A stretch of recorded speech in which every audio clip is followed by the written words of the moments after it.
हरिओम नमस्कार दोस्तों, स्वागत है आप सभी का दी संस्कृत क्लासेज यूट्यूब चैनल में। दोस्तों, हम लोग वेदांग पढ़ रहे हैं और आज के इस वीडियो में हम लोग जानेंगे कल्प। वेदांग के 6 भेद होते हैं: शिक्षा, व्याकरणम, छंदो, निरुक्तम, ज्योतिषम तथा कल्पश्चेति षडंगानि वेदस्याहुर मनीषिणः। इसके पहले वीडियो में हम लोगों ने शिक्षा नामक वेदांग का अच्छे से अध्ययन कर लिया था, तो आज के वीडियो में हम लोग जानेंगे कल्प। वेदांगों में कल्प सूत्रों का महत्वपूर्ण स्थान है। कल्प का अर्थ होता है विधि, नियम, न्याय, कर्म और आदेश। संक्षिप्त सार रूप, सारयुक्त, संदेह रहित और निर्दोष रूप में विवेचन करना ही कल्प सूत्रों का प्रतिपाद्य विषय है। ब्राह्मण ग्रंथों के लंबे लंबे और कठिन वर्णनों को संक्षेप में सरलता पूर्वक याद रखने के लिए ही कल्प सूत्रों की रचना हुई है। इन सूत्रों के बिना यज्ञ का होना संभव नहीं है। अतः कल्प सूत्रों को वेद पुरुष का हस्त कहा गया है। हस्तौ कल्पोथ पठ्यते, ठीक है, हस्तौ कल्पोथ पठ्यते। और ये जो कल्प सूत्र हैं ये 4 प्रकार के होते हैं: स्रोत सूत्र, गृह्य सूत्र, धर्म सूत्र तथा सुलभ सूत्र। कल्प जो है ये 4 हैं: स्रोत्र, गृह्य, धर्म, सुलभ। सूत्र इनके आगे इसलिए जोड़ा जाता है क्योंकि इन ग्रंथों की रचना सूत्रों में हुई, जैसे पाणिनि अष्टाध्यायी की रचना सूत्रों में हुई है, ठीक है। तो कल्प 4 भेद हैं: स्रोत सूत्र, गृह्य सूत्र, धर्म सूत्र और सुलभ सूत्र। यहाँ पर हम क्रमशः सभी का विवेचन करेंगे, सभी को जानेंगे और ये सभी किसी न किसी वेद से किसी न किसी शाखाओं से संबंधित है, तो हम इसको भी पूरा विस्तृत तौर पर जानने वाले हैं क्योंकि ये परीक्षा में पूछा जाता है। चलिए शुरू करते हैं क्रमशः। अगर अभी तक आपने चैनल को सब्सक्राइब नहीं किया तो चैनल को सब्सक्राइब कर लीजिए और वीडियो को लाइक भी जरूर कीजिए। चलिए शुरू करते हैं।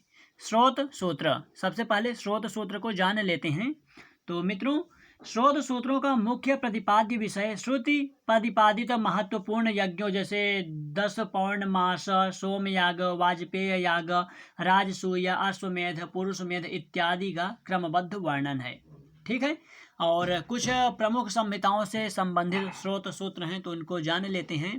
ऋग्वैदिक स्रोत सूत्र की बात किया जाए तो ऋग्वेद के स्रोत सूत्र है आश्वलायन स्रोत सूत्र तथा सांख्यायन स्रोत सूत्र। सांख्यायन स्रोत सूत्र का कुछ ग्रंथों में कौशितकी नाम से भी उल्लेख है, ठीक है। विगत वर्षों में पूछा गया है कि ऋग्वैदिक स्रोत सूत्र निम्नलिखित में से कौन है, तो इसको आप लोग याद रखेंगे, इंपॉर्टेंट है। यजुर्वेदिक स्रोत सूत्र की बात किया जाए तो शुक्ल यजुर्वेद से संबंधित 2 स्रोत सूत्र हैं आपके सामने। एक है कात्यायन स्रोत सूत्र, दूसरा है पारस्कर स्रोत सूत्र। बात किया जाए कृष्ण यजुर्वेदीय स्रोत सूत्र की तो इनकी संख्या 6 है। कौन कौन से? आपस्तंभ, बौधायन, हिरण्यकेशी, वैखानस, भारद्वाज, मानव। लिखने में यहाँ पर जगह कम था इसलिए मैंने इसको शॉर्ट में लिखा है। आप इसके आगे स्रोत सूत्र जरूर बोलते रहेंगे क्योंकि इसी नाम से आगे आपको गृह्य सूत्र, धर्म सूत्र भी मिल सकते हैं जिससे आपको कन्फ्यूजन और दिक्कत हो सकती है।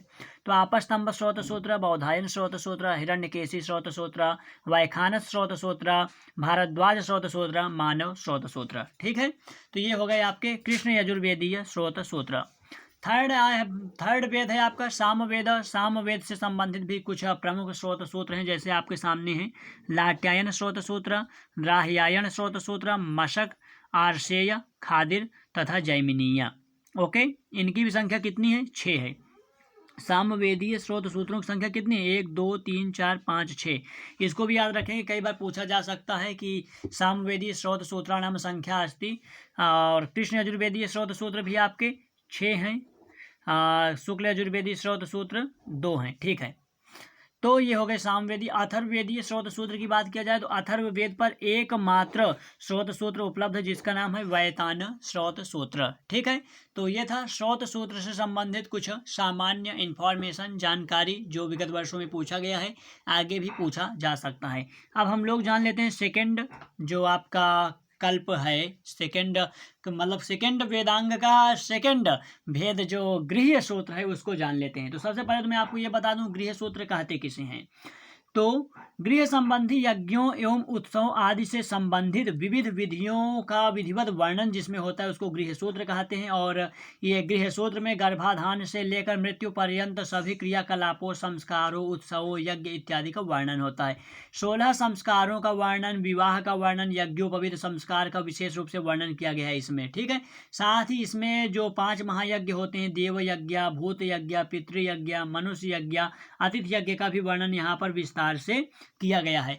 तो इन सब बातों को भी आप लोग याद रखेंगे। साथ ही जादू टोना, गृह प्रवेश, गृह निर्माण, पशुपालन, रोग नाशक विधि इत्यादि का भी वर्णन इसमें विशेष प्रकार से मिलता है। चातुर्मास का वर्णन गृह सूत्र में मिलता है। तो परीक्षा में पूछा जा सकता है कि गर्भाधान इत्यादि का विशेष रूप से वर्णन किसमें मिलता है, तो गृह संबंधी है, तो आप लोग इसमें कॉमन सेंस का प्रयोग कीजिएगा कि ये गृह सूत्र में उपलब्ध होगा, ठीक है। तो कुछ शाखाओं से संबंधित, तो यहाँ पर ऋग्वेद, यजुर्वेद, सामवेद, अथर्ववेद को हमने संख्या के माध्यम से दर्शाया है। जगह का अभाव होने के कारण शॉर्ट में लिखा है। ऋग्वेद से संबंधित भैया 2 जो गृह सूत्र हैं, ठीक है, आश्वलायन गृह सूत्र तथा सांख्यायन गृह सूत्र। दूसरा है आपका शुक्ल यजुर्वेद। शुक्ल यजुर्वेद से संबंधित एकमात्र गृह सूत्र है, कौन सा है, पाराशर गृह सूत्र। और कृष्ण यजुर्वेद, ये कृष्ण दिख रहा है, कृष्ण यजुर्वेद संबंधित काठक गृह सूत्र। सामवेद से संबंधित गृह सूत्रों की संख्या है 3, खादिर गृह सूत्र, गोभिल गृह सूत्र तथा जैमिनीय गृह सूत्र। और अथर्ववेद का एकमात्र गृह सूत्र है कौशिक, ठीक है। अब तीसरा है आपका धर्म सूत्र। तो धर्म सूत्र तो भैया बहुत ही ज़्यादा महत्वपूर्ण है परीक्षा की दृष्टि से, क्योंकि आपके ग्रंथ में, क्षम्यताम, आपके पाठ्यक्रम में धर्मशास्त्र नाम का एक सिलेबस है। सिलेबस में धर्मशास्त्र नाम की एक इकाई जहाँ पर आपको याज्ञवल्क्य स्मृति, मनुस्मृति इत्यादि को पढ़ना होता है, तो वहाँ से भी ये ताल्लुक़ रखता है। तो उसके कारण भी आपसे धर्मसूत्र के विषय में पूछा जा सकता है, धर्मसूत्र को, कि कौन सा धर्मसूत्र किससे संबंधित है, ठीक है।